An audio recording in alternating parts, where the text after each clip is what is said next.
Bindi, Hannah, and Mike jump apart a moment later as the door burst open. Brian stomped into the room, accompanied by two policemen. They were closely followed by Hannah and Bindi's mom.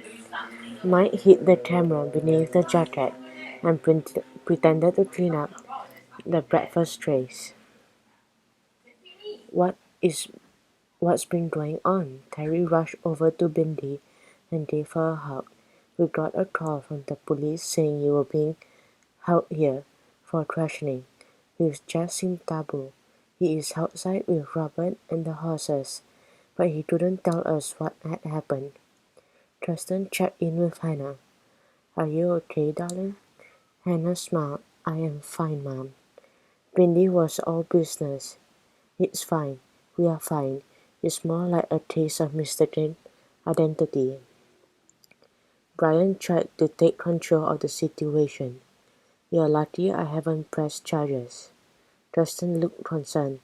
I want to know what's going on. Brian puffed up his chest. And I want to know who these two girls are trying to protect. They damaged property of mine. They were trespassing and we know they had help.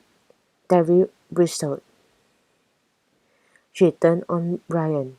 It sounds very much like you're accusing my 11-year-old daughter of doing something illegal. You better watch what you're saying. And you should keep a closer eye on your breath, keeping around in the middle of the night.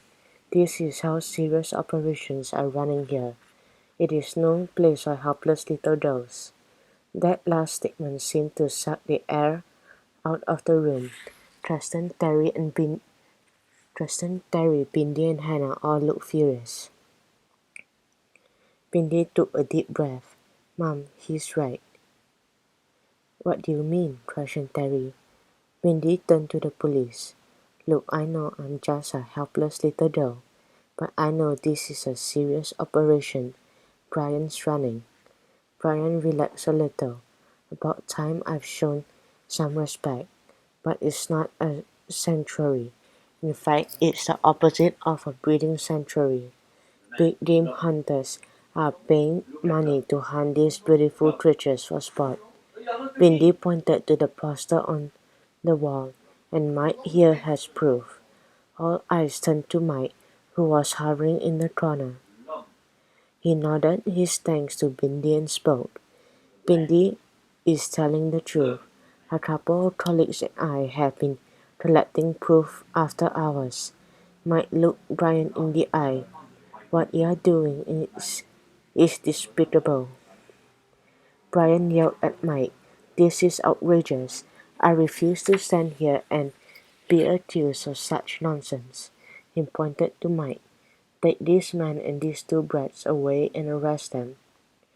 Calm down, Mr. Danbury, calm down. The police placated Brian. These are very serious threats, Mike, of which we have yet to see any proof, said Brian, before receiving another stern look from the police.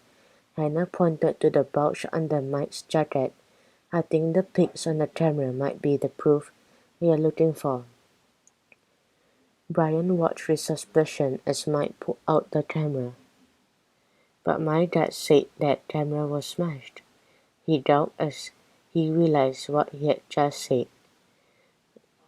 One of the police officers took a step towards him. Mr. Danbury. Brian backed away. You cannot possibly take a child's word over mine. I am a very powerful man. Brian looked around the room, sizing up the situation. All eyes were on him. Before anyone could do anything to stop him, he snatched the camera out of Mike's hand and took off out of the room.